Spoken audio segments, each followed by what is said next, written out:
What is up there, everybody? Citrus Aviation here for yet another video. And today we have the introduction to my aircraft dispatcher training. And in today's video, we are going to do the flight to get there and my introduction to being a dispatcher and the dispatcher training. So let's get started with today's video.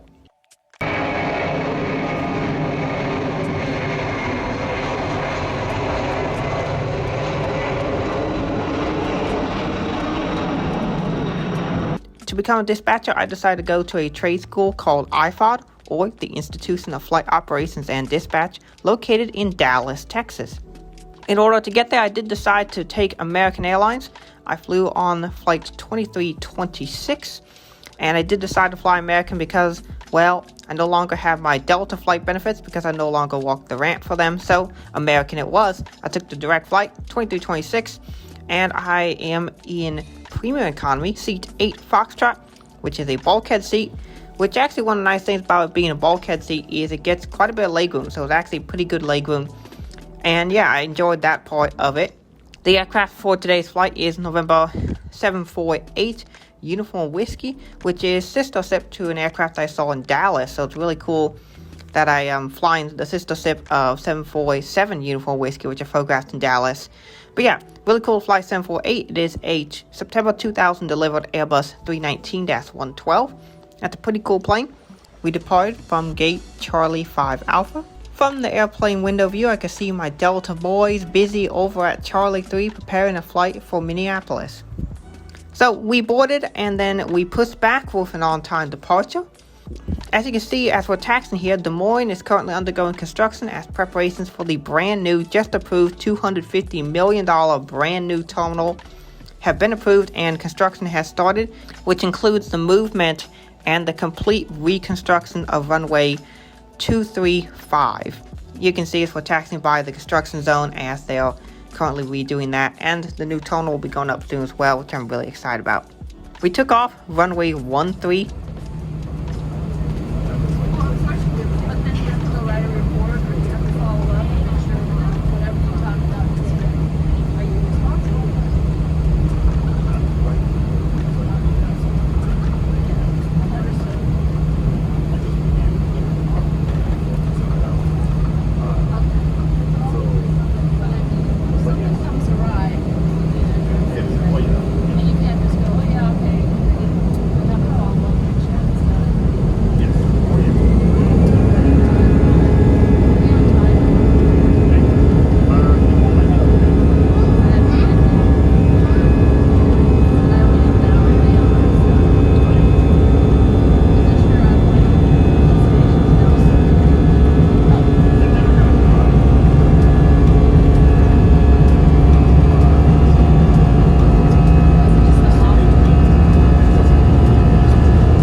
We would climb to a flight level of 340 for a flight down to Dallas.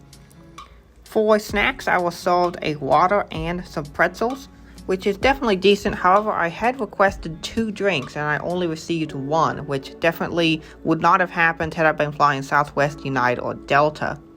In addition, the tray table that I was using, because of the bulkhead, the tray table came from the side of the seat, and some of these tray tables will have the issue where the tray table kind of droops a little bit, and this one did as well, so it wasn't really stable enough for me to put my laptop on. However, you can see here I still managed to edit the photo that you can see here of November 747 Uniform Whiskey, the sister ship, while I'm flying on 748 Uniform Whiskey. So I always like doing this when I fly on a plane.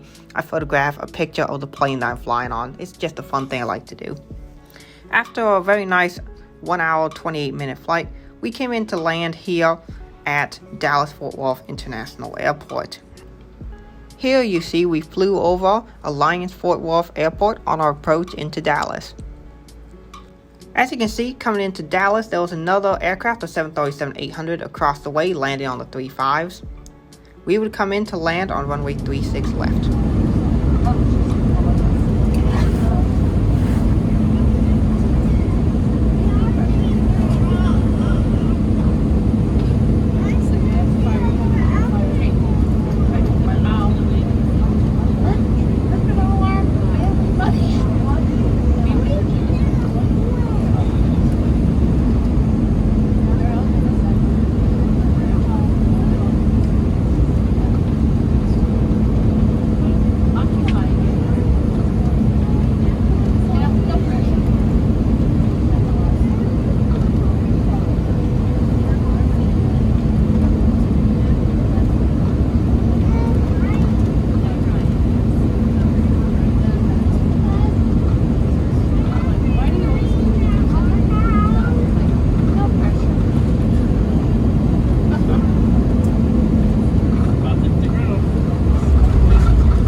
Right after landing on the runway, we end up waiting for a couple of aircraft to take off. So here we go, watching some aircraft from an Airbus 319 window. We hope you enjoy the flight today. And for those of you who don't have a card, we do have some education at the exit of this airplane. Please don't hesitate to take one for yourself or your family member to earn this 60,000 bonus mile. All you need to do after account opening is just make one purchase of $1.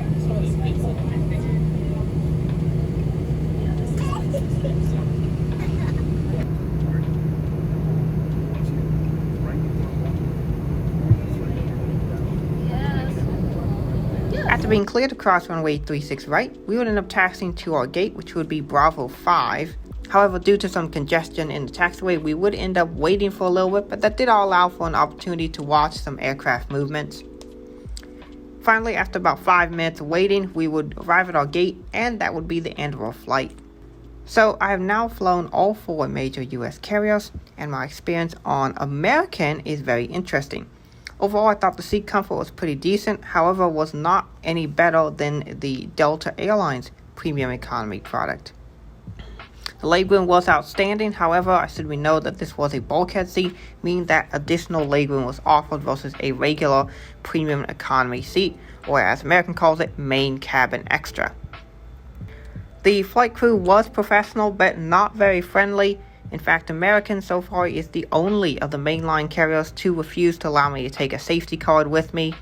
Meanwhile, Delta, Southwest, United, and Allegiant have all allowed me to take a safety card with me for my personal collection.